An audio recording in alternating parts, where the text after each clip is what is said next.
안녕하세요. 저는 지방에 살고 있는 40대 여자입니다. 사연을 듣다 보니 참 욕이 절로 나오는 사연들이 많던데 저 역시 욕이 술술술 나오는 사연을 품고 있어 구독자분들과 함께 한바탕 욕이라도 하고자 사연을 쓰게 되었어요. 함께 해주시겠어요? 남편과 전 결혼한 지 7년 차가 되는 부부였어요. 남편과 저 사이엔 애교로 똘똘 뭉친 4살이 된 예쁜 딸이 있었고 사이는 그냥저냥 평범했어요. 손꼽힐 만큼 인고 부부도 아니었고 그렇다고 해서 하루가 멀다고 싸우는 사이도 아니었고요. 딸은 어린이집을 다니고 있었는데 맞벌이를 하다 보니 아침엔 일찍 집에서 나서고 오후엔 늦게 집으로 돌아오게 되었는데 어느 순간부터 딸이 그 상황을 너무나도 힘들어하더라고요.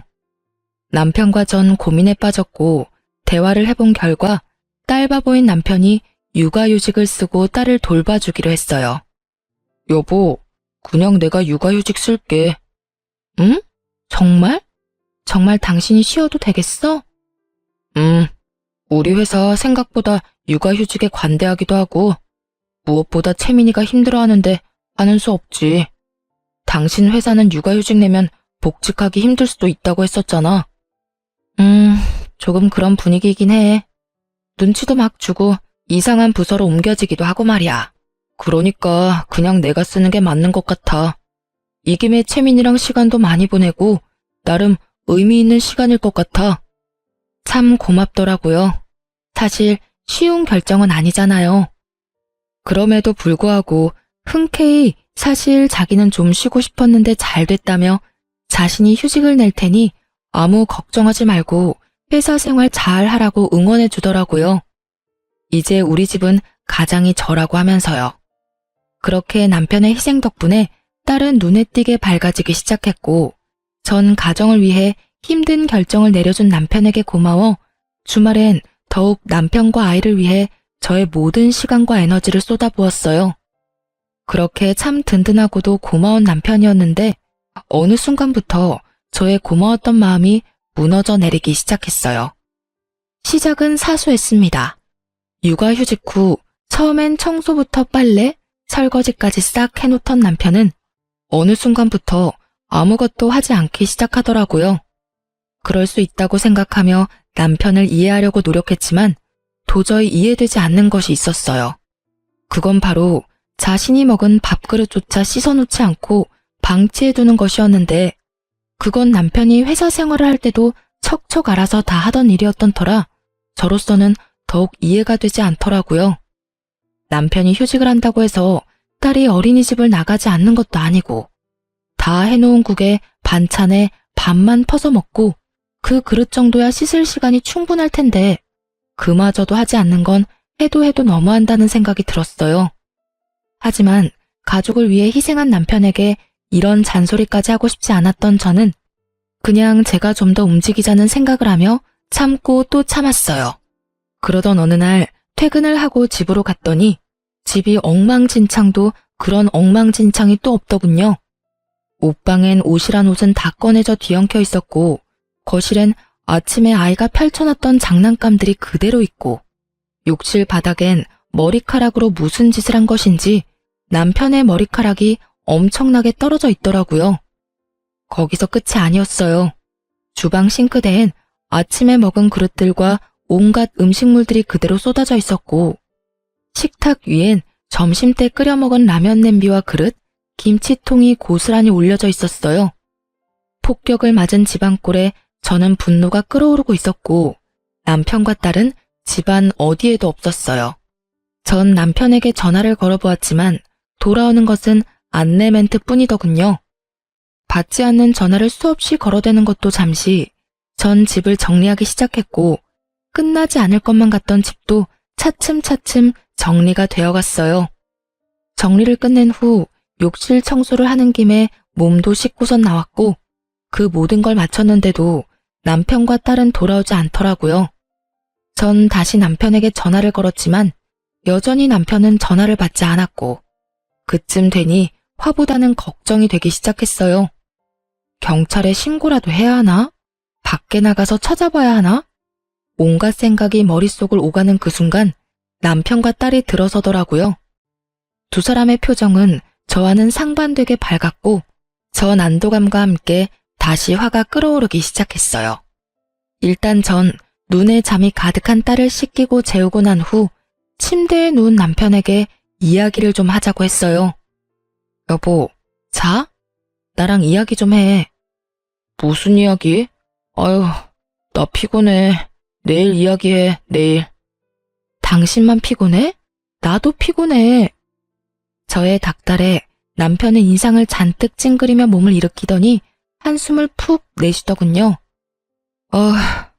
무슨 이야기? 무슨 이야기? 몰라서 물어? 내가 얼마나 걱정한 줄 알아? 퇴근하고 집에 왔는데 당연히 있어야 하는 당신하고 채민이는 보이지도 않고 당신한테 전화하니 전화는 안 받고 오죽했으면 경찰에 신고까지 하려고 했다고. 사람을 이 정도로 걱정시켰으면 들어오자마자 피곤하다고 자는 게 아니라 적어도 오늘 이렇게까지 늦은 이유라도 설명해줘야 하는 거 아니야? 어린이집 데리러 갔더니 채민이가 공원에서 놀고 싶다고 해서 맞은편 공원에서 놀다 보니 이렇게 됐어. 밥도 안 먹고 이때까지 놀았다고? 공원에서? 밥은 먹였지. 신나게 놀다가 배고프다길래 근처 가게에서 대충 사 먹이고 집에 가자니까 싫다고 하잖아. 그래서 조금만 더 하다 보니까 어느새 밤이 됐더라고. 전화해주려고 했는데 배터리가 다 돼서 할 수가 없었어. 아니, 애가 아무리 더 놀고 싶다고 해도 잘 설명해서 데리고 들어왔어야지. 그게 쉬워? 울고불고 떼쓰는데? 할 말 더 있어? 더 있더라도 내일 해. 나 진짜 피곤해. 짜증 섞인 투로 답한 남편은 등을 돌려버리곤 코까지 골며 잠들어 버렸어요. 전 결국 집안이 엉망이었던 건 한마디도 따지지도 못한 채 입을 닫고 남편의 옆에 누웠고 왜인지 수상한 기분이 계속해서 들기 시작하더군요. 그 이후에도 남편은 가끔 딸과 함께 밖에서 늦은 시간까지 시간을 보내고 들어왔고 그때마다 집은 더 엉망인 건 물론이고 연락조차 되지 않았죠. 그런 남편의 행동이 몹시 수상했지만 혼자도 아니고 딸까지 데리고 나가서 이상한 짓을 할 리도 없다고 생각했죠. 혹시나 하는 마음에 딸에게 아빠와 놀다 오니 좋냐고 물어보았더니 엄청나게 좋다며 아빠가 이것저것 하며 놀아줬다고 자랑하는 걸 보니 딸과 함께 놀다 오는 것은 확실해 보였어요. 그래서 전 남편에게 딸과 노는 것도 좋고 늦는 것도 좋고 다 좋은데 다른 건 몰라도 이렇게 늦는 날엔 제가 걱정하지 않게 연락이라도 하라고 했고 남편은 귀찮아 죽겠다는 얼굴로 알겠다고 하더군요. 그날 이후 남편이 그따구로 구니 저 역시 남편에 대한 고마움은 사라지고 있었고 이상한 기류마저 풍기니 점점 예민해지더라고요. 그런 저의 예민함을 남편도 느꼈는지 어느 날부턴 다시 집을 치우고 저녁까지 해놓고 저를 기다리기 시작했어요. 말투도 전보다 더 다정하게 바뀌었고요. 여보 왔어? 샤워하고 밥 먹을 거지. 얼른 씻고 와서 밥 먹어. 내가 다 차려놨어. 어? 웬일이래? 밥상까지 다 차려놓고. 웬일은 무슨. 이제 내가 살림 잘 살아줄 테니까 당신은 집안일 신경 끄고 바깥일이나 잘해. 어쩐지 수상한데? 뭐, 돈 필요해? 돈은 무슨, 나도 돈 있어요. 이상한 소리 하지 말고 얼른 씻고 오기나 해. 나도 배고파. 이렇게 말하며 제 등을 떠미는데 기분이 좋아야 하는데 왜인지 수상하더라고요. 왜 그런 거 있잖아요. 좋은 일 있는 사람이 묘하게 들떠서 과한 친절을 베푸는 딱 그런 사람 같더라고요. 전 남편의 행동이 더욱 의심스럽게 느껴졌고 그렇게 남편을 주시하고 있는데 아이의 어린이집 체육대회 날이 다가왔어요. 남편과 전 체육대회에 참가하게 되었고 그날 전 남편이 왜 그렇게 수상했는지 비로소 알게 되었습니다. 딸아이의 담임 선생님은 상냥하고 선한 인상의 처녀 선생님이었는데 남편과 주고받는 인사에서 과한 친근함이 느껴졌어요. 어머, 채민이 아버님 오셨어요? 오늘 멋지게 하고 오셨네요. 에이, 멋있어봤자 아저씨인데요 뭘.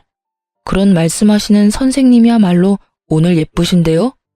운동복도 잘 어울리시네요. 그래요? 감사합니다, 아버님. 그저 선생님과 학부모의 대화라기엔 친밀감이 너무 높아 보여 기분이 이상했지만 그저 등원뿐 아니라 하원까지 도맡아 해주는 아빠가 드문 경우이니 더욱 신경을 써주는가 보다 하고 생각하려고 했죠. 그 생각이 얼마나 어리석은 생각인지 깨닫는 데까진 오래 걸리진 않았죠. 전 신경 쓰이는 마음을 누른 채 최대한 행사에 집중하려고 했고 체육대회는 끝을 향해 가고 있었어요. 드디어 마지막 경기만을 남겨두고 있었고 마지막 행사는 다름 아닌 부모님들과 선생님이 모두 참가하는 달리기 시합으로 아이는 물론 모든 선생님들이 참가하게 되었죠. 저와 남편은 참가하지 않아 멀찍이서 구경을 하고 있는데 열심히 달리던 딸아이의 담임 선생님이 발을 헛디뎌 그만 넘어지고야 마는 것이 아니겠어요? 쾅 소리와 함께 선생님은 넘어졌고 모두 걱정 가득한 시선으로 바라보는데 그 순간 제 옆에 있던 남편이 어느새 선생님의 곁에서 그 선생님을 부축하고 있더라고요. 일순간 분위기는 싸해졌고 순간적이지만 제 심장이 덜컥하고 내려앉는 기분이 들더군요. 남의 일엔 관심이라곤 없던 남편이 선생님이 넘어지는 모습을 보자마자 반사적으로 튀어나가 스스럼 없이 부축까지 하다니. 저는 차라리 눈을 감아버리고 싶었지만 최대한 아무렇지 않은 척 애써 미소를 지어 보였고 이상한 분위기를 감지한 원장님이 나서 그 선생님을 데리고 가는 바람에 상황은 일단 일단락이 되었어요. 집으로 돌아오는 길, 남편은 아무 말이 없었고 저 역시 말을 하고 싶지 않았어요. 그렇게 조용한 분위기에서 집으로 돌아왔고 오는 차 안에서 곤히 잠들어버린 딸을 침대에 눕히고 나오니 남편이 씻고 있더라고요. 떨어지는 물소리를 들으며 아무리 좋게 생각해보려고 해봤지만 생각하면 할수록 남편의 행동이 수상하고 이상했어요. 그렇게 상상의 나래를 펼치고 있는데 남편이 식탁 위에 올리고 간 휴대전화가 울리는 것이 아니겠어요? 전화를 건 상대방은 다름 아닌 딸아이 담임 선생님이었고 감사 인사라도 전하려고 그러나 하고 전화를 받으려는 순간 물기도 제대로 닦지 않은 남편이 어느새 저에게 다가와 휴대전화를 낚아채더니 화를 내기 시작하더라고요. 야, 넌 왜 남의 전화를 함부로 만져? 야라니, 남이라니요. 이때껏 아무리 화가 나도 야라는 호칭은 쓰지 않았던 남편인데 휴대전화 좀 만졌다고 불같이 화를 내니 너무 당황스럽기도 황당하기도 하더군요. 묻지도 않고 만져서 미안한데 전화가 와서 그랬어. 그런데 담임 선생님이 왜 당신한테 전화를 하는 거야? 따로 전화할 일이 뭐 있다고? 감사 인사 정도야 문자로 해도 되고 굳이 전화할 일이 없잖아. 그걸 내가 어떻게 알아? 내가 전화 걸었어? 하여튼 2번 다신 남의 물건에 손대지 마. 알겠어? 더욱 화를 내던 남편은 다시 욕실로 들어가 버렸고 전 차분하게 머릿속을 정리했어요. 지나치게 친근해 보였던 두 사람. 선생님이 넘어지자마자 반사적으로 튀어나가 서슴없이 부축하던 남편의 손길. 그리고 방금 전화까지. 설마는 확신이 되어갔고 그럴수록 전 더욱 차분해졌죠. 생각이 정리될 때쯤 남편이 나왔고 남편에게 묻고 싶은 이야기는 많았지만 참고 또 참으며 최대한 아무렇지 않게 남편을 대했어요. 평소와 다름없는 제 모습에 남편은 안심이란 걸 하는 듯했고 그렇게 주말이 지나 월요일이 되었죠. 전 평소와 마찬가지로 출근을 한다며 집에서 나와 예약해두었던 렌터카를 타고 남편을 뒤쫓기 시작했어요. 확신은 가득했지만 이 모든 확신들이 진실인지 제 두 눈으로 확인하고 싶었거든요. 주로 남편이 늦게 오는 날이 월요일, 목요일이었던 터라 미행의 날을 월요일로 정했고 저의 미행은 그렇게 시작되었어요. 오전엔 이상할 것 없이 평범하게 흘러가더군요.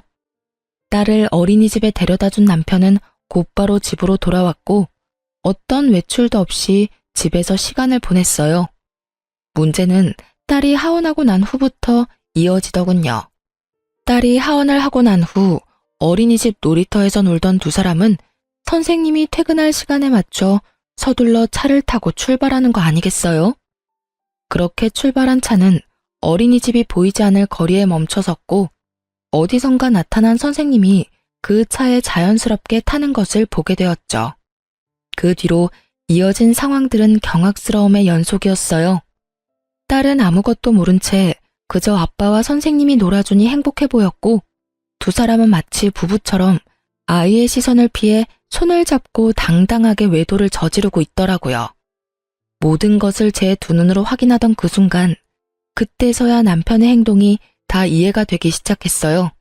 어린이집에서 운행하는 버스를 태워서 등하교 시키는 것이 더 편할 텐데 굳이 본인이 딸의 등하교를 시키겠다고 우기고 나선 것부터 해서 넘어진 상간녀를 불이 나게 일으켜 세우던 일까지.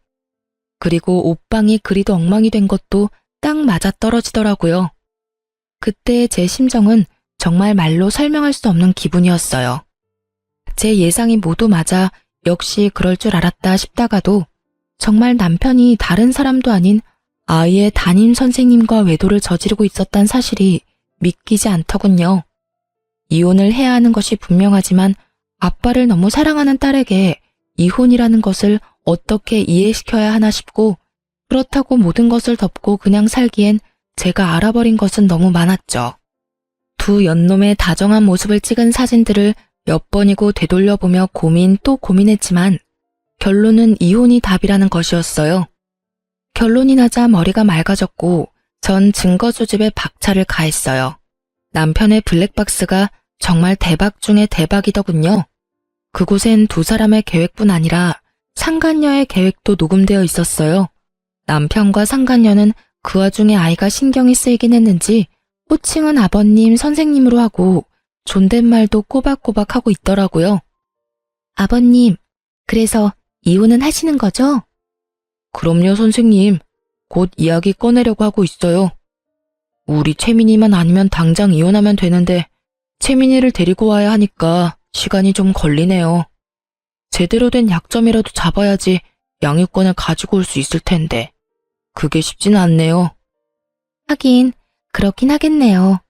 그래도 노력 좀 해줘요. 저도 채민이랑 꼭 같이 살고 싶으니까요. 그렇게 말해줘서 고마워요, 선생님. 한번 갔다 온 것도 미안한데 채민이까지 받아주고. 내가 이혼만 하고 나면 정말 잘해줄게요. 선생님이 후회하지 않도록 정말 잘할 거예요. 그러니까 조금만 더 기다려줘요.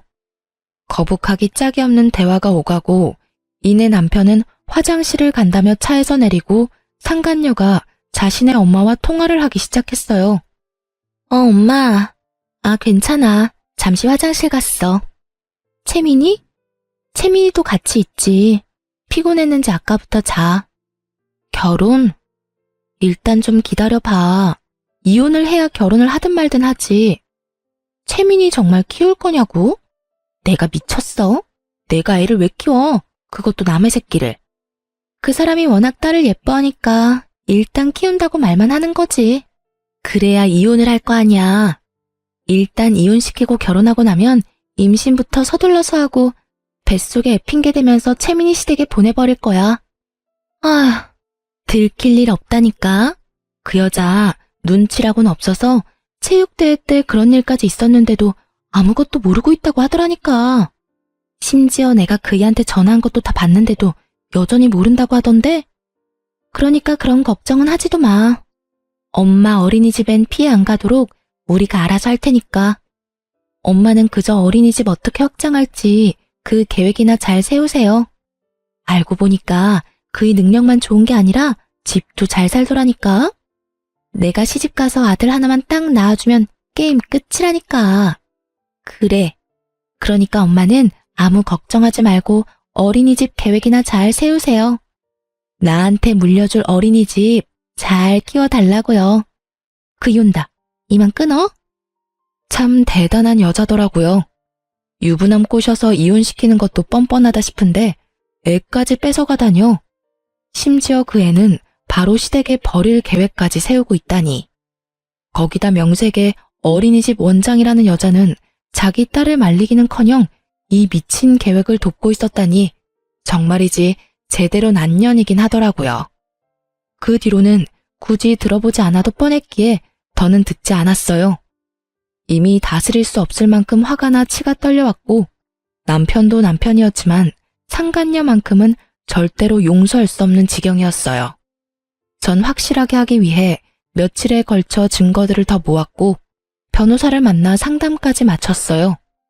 모든 준비가 끝난 후 전 딸과 함께 친정으로 가기로 했죠. 여보, 그동안 고생 많이 했어. 애 보느라 살림 사느라 힘들었지? 내가 채민이 데리고 친정에 가서 며칠 지내다 올 테니까 자유 남편 좀 해. 오랜만에 친구도 좀 만나고 술도 마시고 간만에 자유를 좀 누려. 진짜? 며칠이나 있다가 올 건데?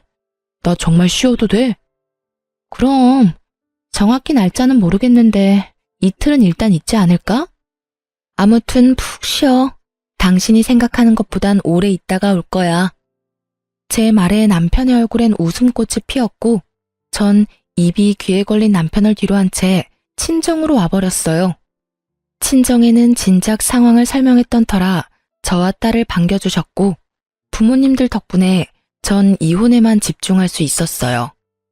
남편은 저의 예상대로 상간녀를 집에 불러들였고 모든 장면을 홈 CCTV를 통해 지켜보고 있었습니다. 자기야, 나왔어. 여기가 자기 집이야? 그럼 내 집이지. 와, 진짜 좋은데? 우리도 결혼하면 이렇게 좋은 집에서 사는 거야? 이거보다 더 좋은 집에서 살아야지. 그 여자 맨몸으로 내쫓고 여기보다 더 좋은 집에서 자기랑 나랑 채민이랑 행복하게 살자. 그래. 우린 정말 행복하게 살 수 있을 거야. 내가 그렇게 만들어줄 거거든. 그나저나 그 여자는 웬일로 채민이까지 데리고 친정에 갔대? 나도 몰라. 나보고 그동안 수고했다면서 좀 쉬라고 그러던데. 하긴 우리 자기 수고하긴 했지. 나랑 바람 피우느라. 그동안 고생했는데 내가 피로 쫙 풀리게 안마라도 해줄까? 진짜? 좋지. 더는 구역질이나 볼 수가 없더라고요. 모든 상황은 녹화가 되고 있었고 전 휴대전화도 끄고 눈도 그냥 감아버렸어요. 눈을 감으니 그간 남편과의 추억들이 차례대로 스쳐가더군요. 첫 만남에 설렜던 순간부터 결혼을 결심하게 된 순간들, 결혼식, 그리고 처음 딸아이를 품에 안는 순간까지도요. 그 추억의 끝은 남편의 외도였고 그제야 마음속에서 모든 것이 정리되는 느낌이 들었어요. 이혼하겠다고 마음먹은 것과는 별개로 그 순간까지도 남편에 대한 미련 비슷한 것들이 남아 저를 힘들게 하고 있었는데 비로소 그때 모든 것이 떨쳐지더라고요. 그 다음날 모든 증거를 가지고 아이들이 제일 많이 등원하는 시간에 맞춰 어린이집으로 향했어요. 어린이집에 도착하니 저의 계획대로 아이들을 등원시키고 모여 이야기하는 학부모들이 꽤 있더라고요. 심각한 표정의 제가 어린이집에 들어서자 모든 시선이 저에게 향했고 전 그대로 어린이집 현관 입구로 향했어요.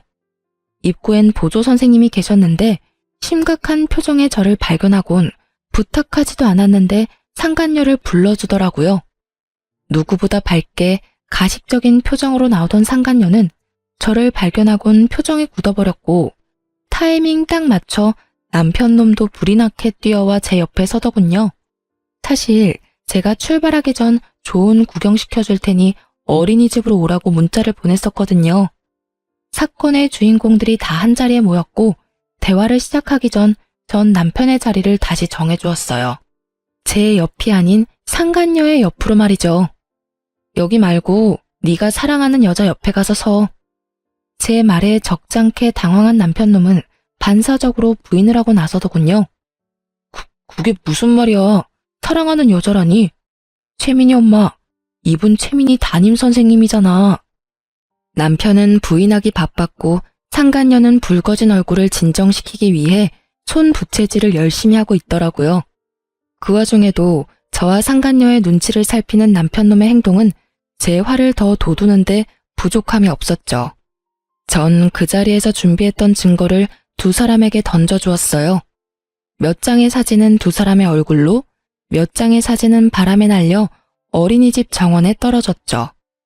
모여있던 학부모들은 앞다투어 사진을 줍기 바빴고 두 사람은 차마 사진을 줍지도 못하고 곁눈질로 사진을 보기 바쁘더군요. 무슨 말인지 정말 몰라서 그딴 말을 짓거리는 거야? 너 육아휴직 내고 애를 보는 게 아니라 여자를 보고 살았더라? 좋았니? 행복했어? 왜? 젊은 여자랑 같이 살 생각하니까 절로 웃음꽃이 폈어? 저는 언성을 높이며 소리를 질러버렸고 남편과 상간녀의 얼굴은 빠른 속도로 새파랗게 질려가기 시작했어요. 큰 소리까지 치며 난동 아닌 난동을 부리는 저로 인해 무슨 일인가 싶었던 다른 선생님들이 밖으로 나오고 많이 흥분한 듯한 저를 말리는가 싶더니 떨어진 사진들을 발견했는지 저마다 입을 가리며 경악을 금치 못하더라고요. 어머, 이게 다 뭐래요? 이거 채민이 아버님이랑 정 선생님 아니에요? 에이, 설마요. 어떻게 그런 짓을 해요? 아니라고 하기엔 지금 분위기가 좀 그렇잖아요. 많이 놀란 선생님이 저마다 한마디씩 하는 사이 기다리던 사람이 뛰어나오더군요. 그 사람은 바로 이 어린이집의 원장이자 상간녀의 엄마였어요. 이게 다, 채민이 어머님, 정말 죄송합니다. 이런 일이 일어나고 있는지 정말 꿈에도 몰랐어요. 정말 죄송합니다. 거듭 아무것도 몰랐다며 저에게 고개 숙여 용서를 구하던 원장은 큰 결심을 했다는 듯 이런 말을 하더라고요. 제가 직원 교육을 잘못시켜도 한참 잘못시켰습니다. 책임지고 해고하고 이 바닥에 다신 발도 못 붙이게 할 테니 힘드시겠지만 일단 진정 좀 해주세요, 어머님. 진정? 지금 내가 진정하게 생겼어요? 암요. 진정하시기 힘드시다는 거 저도 잘 압니다. 그러면 다른 학부모님들도 다 보고 계시고 일단 들어오셔서 이야기 나누실까요? 코웃음이 다 나더라고요. 상간녀와 남편의 관계를 진작 다 알고 있었다는 것을 블랙박스를 통해 다 알고 있는데 이리 소름이 끼치는 연기를 펼치며 아무것도 모르는 척을 해대니 코웃음이 날 정도로 어이없을 수밖에요. 저기요, 직원 교육은 둘째치고 딸 교육은 어떻게 했길래 이딴 짓을 벌일 수가 있죠? 네? 어머님, 그게 무슨 말씀이신지. 다 알고 있으니까 발뺌할 생각도 하지 마세요. 이 여자, 당신 딸이잖아. 아니 도대체 딸 교육을 어떻게 했으면 학부모이자 유부남인 남자와 놀아날 수 있는지 딸 키우는 입장에서 도저히 이해가 안 되네. 그걸 어떻게 아무도 모르는 사실인데? 지금 어떻게 알았는지가 중요해.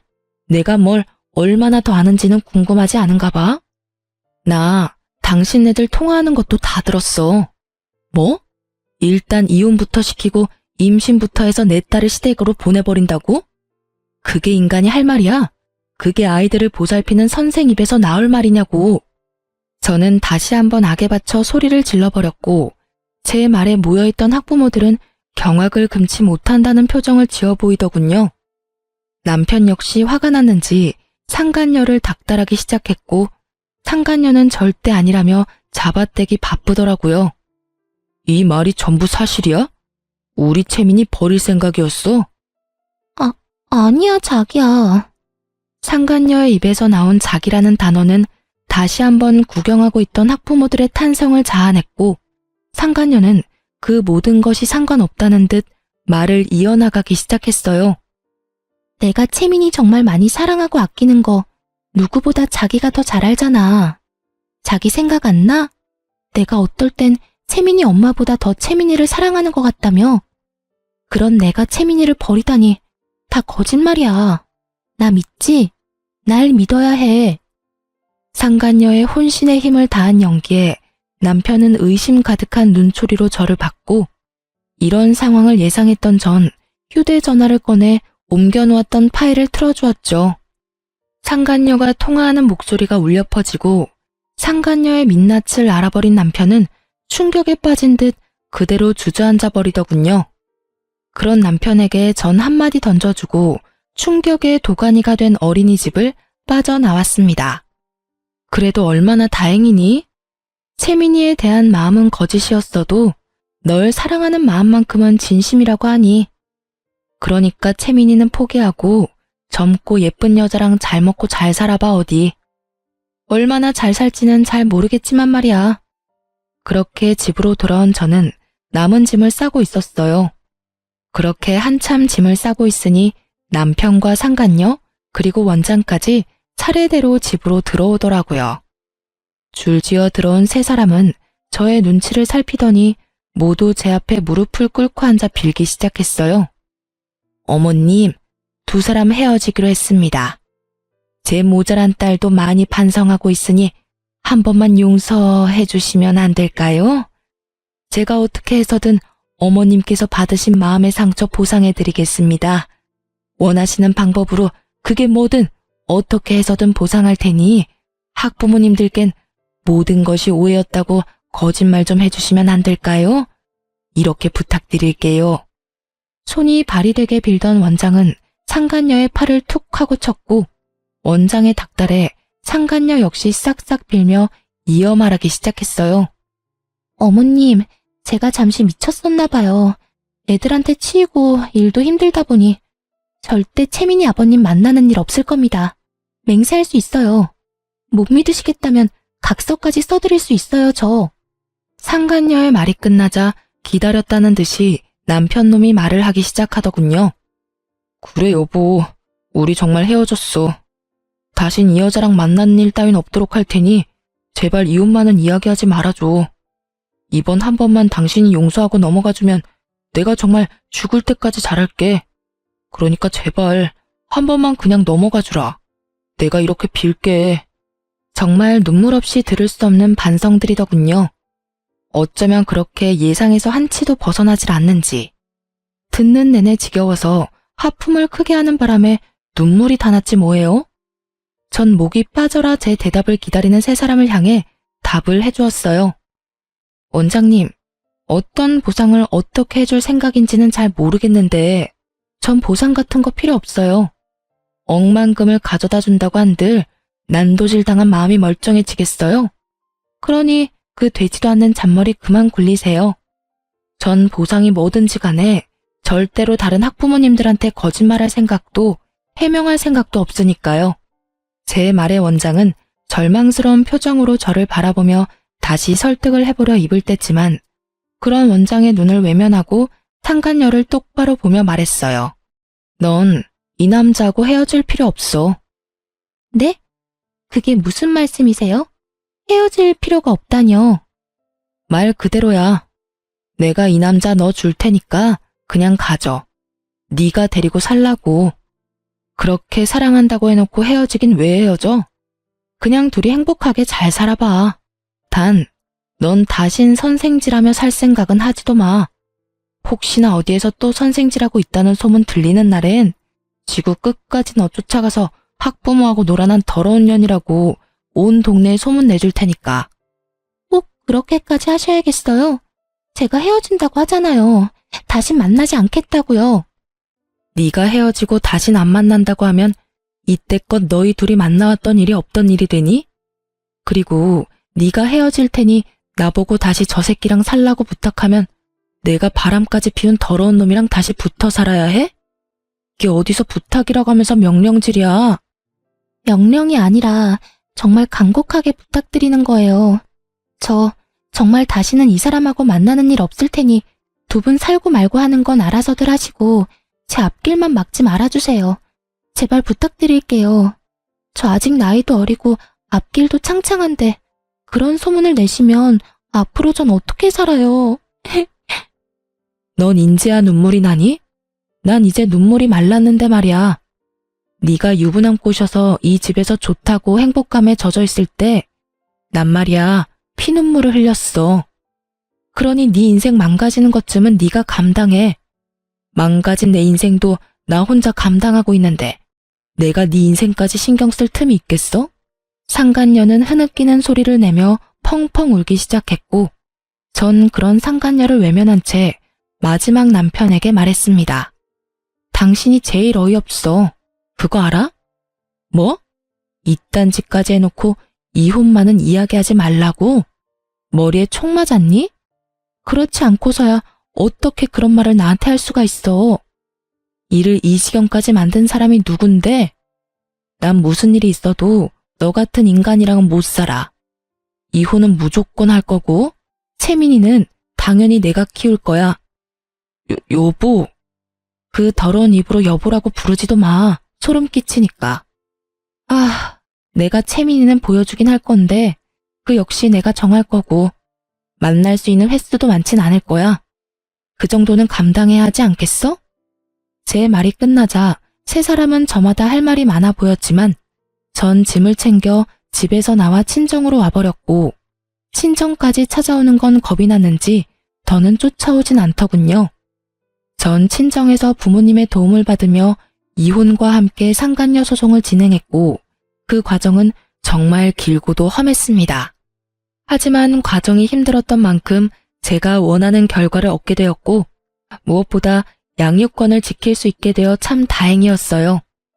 이혼을 하고 난 후 해당 어린이집은 원장 딸이 학부모와 놀아났다는 소문이 빠르게 퍼져 1년도 안 되어 문을 닫게 되었고 더러운 소문에 휩싸였던 어린이집이라 선뜻 맡겠다는 사람이 나타나지 않는다고 하더군요. 그 덕에 원장은 그 비싼 월세를 울며 겨자 먹기로 내야만 했고 어린이집을 연 지 1년도 채 되지 않았던 터라 투자금도 회수하지 못한 채 문을 닫게 된 원장은 거의 알거지 신세가 되었다는 소식을 들을 수 있었어요. 상간녀 역시 업계에 소문이 다 퍼져 취업이 어려울 것이라고 하고요. 이러나 저러나 저에겐 참 통쾌한 소식이더군요. 그렇게 저의 채증을 시원하게 날려주는 소식들이 전해지는 동안 시댁에서도 모든 사실을 알았는지 전화가 왔더라고요. 모든 상황을 이제서야 아셨다며 저를 대신해 전 남편 욕을 해주시더군요. 재민엄이야, 이야기 다 들었다. 어떻게 이런 일이 있을 수가 있는지 마음고생 많이 했지? 처음 알았을 땐 많이 힘들었는데 이혼하면서 마음 정리를 해서 그런지 이제 많이 괜찮아졌어요. 매번 괜찮다고만 하니 정말 괜찮은 건지 아니면 그냥 괜찮다고 하는 건지. 며칠 전에 그 녀석이 집으로 찾아왔더구나. 젊은 여자 손을 잡고 왔길래 무슨 일인가 싶었는데 그때 모든 사실을 다 털어놔서 우리도 알게 됐어. 낯짝도 두껍지. 아무리 부모 앞이라도 부끄러운 것도 모르고 잘도 그 여자를 데리고 와선 말도 안 되는 소리를 늘어놓는데 정말 마음 같아선 뱃속에 다시 넣어버리고 싶었어. 어머님, 아버님 많이 놀라셨겠어요. 놀라기만 했겠어? 나도 나지만 영감이 화가 많이 나서 난리가 났었지. 그 사달을 냈으면 둘이 쥐 죽은 듯이 숨어 살 생각은 못할 망정 둘이 손까지 잡고 나타나서 뭐라고 하는 줄 아니? 글쎄 우리를 모시고 살고 싶다고 하더구나. 말이 모시고 사는 거지 우리가 바보야? 그 시꺼먼 속내 하나 모르게? 모시고 살면서 제 아비 재산이나 야금야금 축낼 생각이 훤히 보이는데 내가 정말 기가 다 막혔단다. 그래서 난 물 한 바가지를 퍼다 부어줬고 영감은 연을 끈차고 으름장을 놔버렸어. 아휴, 우리도 이렇게 속이 문드러지는데 네 속은 어땠겠어? 전 이제 정말 괜찮아요. 어머님, 아버님이 더 속상하셨겠어요. 자식이라곤 그 사람 한 명인데 그리 영까지 끊어버리시고요. 우린 속이 다 시원하다고 했다. 그깟 자식 없는 걸로 치고 사는 게 차라리 나아. 그딴 놈 끼고 살아봤자 노후에 대접이나 해주겠어? 짐짝 취급이나 하겠지. 그러니 우리 걱정은 말고 너나 잘 살아. 평소에도 딸을 복덩이라고 부를 만큼 아이를 사랑해 주셨던 시댁이었던 터라 다른 것도 아닌 전 남편의 외도로 인한 이혼은 시댁에서 용납할 수 없는 짓이었죠. 취약한 꿍꿍이를 가지고 합가하려고 했지만 그 자리에서 모진 수모를 겪고 쫓겨났다는 이야기를 들을 수 있었죠. 그러면서 저를 위로해 주시는데 그제서야 눈물이 나더라고요. 그렇게 한참을 울고서야 전 감사의 마음을 전하고 전화를 끊을 수 있었어요. 합가의 꿈마저 허공에 날려버린 전 남편은 저희가 살던 집을 처분해 저에게 위자료를 주고 남은 돈으로 작은 집을 얻어 상간녀와 함께 살고 있다고 하더군요. 하지만 그조차도 전 남편이 바라던 삶의 모습은 아닌 듯 했어요. 한 번은 딸 때문에 어쩔 수 없이 전 남편과 함께 밥을 먹어야 하는 날이 있었는데 저의 손을 잡더니 이런 말을 다 하더라고요. 나 그 여자랑 도저히 못 살겠어. 그래서 하는 말인데 당신이 나 좀 다시 받아주면 안 될까? 나 말고 채민이 봐서라도 마음 한 번만 돌려주라. 응? 이 무슨 어이없는 말인지 모르겠더라고요. 아이를 생각한다는 인간이 아이의 선생과 바람이나 가정을 산산조각은 내놓고 이제 와서 아이를 들먹이며 재결합을 하자니요. 거기에다 이혼 후 반성하며 혼자 사는 것도 아닌 버젓이 다른 여자와 살림을 차려놓고선 이제와 받아달라고 애원하는 꼴이라니. 정말 기가 막히더군요. 전 남편의 말을 듣자마자 재빨리 전화기를 꺼내 상간녀에게 전화를 걸었고 이 모든 사실을 빼놓지 않고 그대로 상간녀에게 전해줬어요. 여보세요? 지금 당신과 함께 사는 남자랑 만나서 밥을 먹고 있는데 이 인간이 글쎄 당신 같은 여자랑 도저히 못 살겠다고 다시 받아달라고 애원하네요? 혹시 합의된 상황인가요? 이런 저의 행동을 보던 전 남편은 제 휴대전화를 거칠게 빼앗아 소리를 지르며 화를 내더군요. 너 이게 뭐 하는 짓이야? 아무리 그렇다고 해도 그 여자한테 전화를 하면 어떡해? 너 미쳤어? 전 남편의 고성에 딸은 놀라 울기 시작했고 전 그런 딸을 품에 안고 달래며 전 남편에게 단단히 경고해 주었어요. 또다시 그런 말도 안 되는 소리를 짓거렸다간 그 여자랑 삼자대면이라도 하게 될 테니 두 번 다신 헛소리할 생각도 하지 마. 이렇게 말한 저는 자리를 떠버렸고 그 후론 예상치 못한 소식이 들려왔어요. 그 소식은 상간녀와 전 남편의 소식이었는데 저의 전화로 시작된 두 사람의 불화는 사그라지기는커녕 점점 커져만 갔고 결혼식까지 올린 두 사람은 1년도 채 되지 않아 이혼을 하게 되었다고 하더군요. 이혼을 하며 상간녀에게마저 위자료를 뜯긴 전 남편은 더욱 작은 집으로 옮겨갔고 상황이 어려워지자 그렇게 사랑한다던 딸의 양육비마저 들어오지 않기 시작했어요. 때마침 딸은 전 남편이 소리를 지르며 악을 쓰던 모습이 뇌리에 박혀버렸는지 전 남편과 만나는 것을 힘들어하기 시작했죠. 이혼을 할 당시 양육비를 주지 않으면 딸과 만나지 못할 거라는 각서를 썼던 터라 잡음없이 전 남편에게 보여주지 않게 되었고 전 남편 역시 찾아오는 일은 없었어요. 그렇게 사랑한다고 하루라도 못 보면 죽을 것처럼 굴더니 힘들어지니 바로 딸부터 버리는 꼴이. 한심하면서도 참 그 인간 말종에게 잘 어울리는 짓거리라고 생각했네요. 그렇게 완전히 전 남편과의 연을 끊어버린 전 딸과 함께 아주 잘 지내고 있습니다. 이혼 직후 친정에서 지내던 저희 모녀는 얼마 전 친정에서 가까운 곳으로 집을 얻어 딸과 함께 살아가고 있어요. 혼자 아이를 키운다는 것이 생각보다 더 힘든 일이지만 딸의 밝은 미소를 보면 그 어떤 어려운 일이라도 충분히 해낼 수 있을 것만 같아요. 얼마 전엔 전 남편이 양육비를 주지 않고 있다는 소식을 들으셨는지 전 시어머니에게서 연락이 와 만나게 되었어요. 어머님이 저희 딸을 꼭 안아주시며 손녀와 한참을 이야기 나누시더니 저에게 통장을 하나 내미시더라고요. 재미너미야, 이거 바꿔라. 이게 뭐예요, 어머님? 이거 채민이 통장인데 언제부터 만들어 놓고선 이제서야 주는구나. 채민이 통장이요? 그래, 우리가 채민이한테 미리 주는 유산이야. 너한테 주는 거 아니고 채민이한테 주는 것이니 행여나 돌려줄 생각은 하지 말고 그냥 받아두거라. 전 주신 통장을 열어보았고 그 안엔 생각보다 꽤 큰 금액이 들어있더라고요. 재민이 아빠가 양육비도 못 주고 있다는 이야기를 이제서야 알게 되었단다. 혼자 감당하는 게 쉬운 일이 아니었을 텐데 넌 그런 일이 있었으면 진작 연락을 했어야지. 하긴 네가 그런 일로 연락할 사람 같았으면 이혼할 때 진작 우리한테 연락해서 한몫 크게 받아갔겠지. 어찌 그리 욕심이 없어? 네가 힘들다고 했으면 우리가 진작 나서서 도왔을 텐데. 생각하시는 것처럼 힘들지 않았어요. 위자료 받은 것도 있고요. 위자료 해봤자 얼마나 한다고. 잔말 말고 받기나 해. 어머님, 이건 너무 많아요. 제가 웬만하면 채민이 앞날 생각해서 그냥 받으려고 했는데 이건 너무 과해요. 그냥 이거 넣어두시고 제가 너무 힘들어서 안 되겠다는 생각이 들면 그때 연락드릴게요. 그때 가서 조금 힘이 되어주세요. 화하기는 무슨? 네가 아직 세상 때를 덜 묻었구나. 조금 더 살아봐.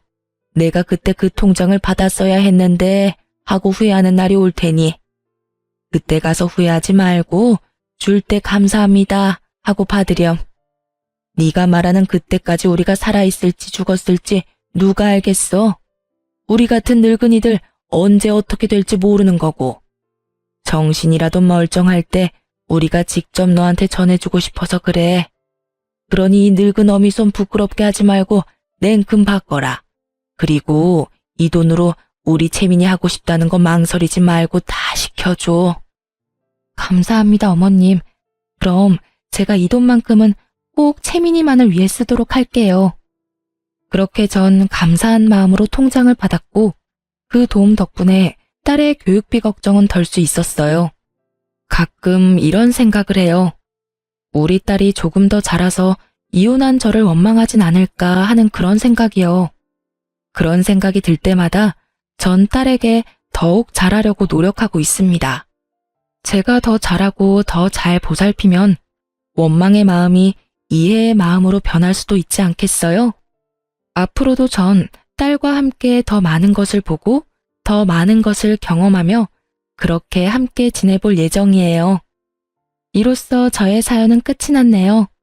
긴 시간 저의 사연 들어주셔서 감사합니다.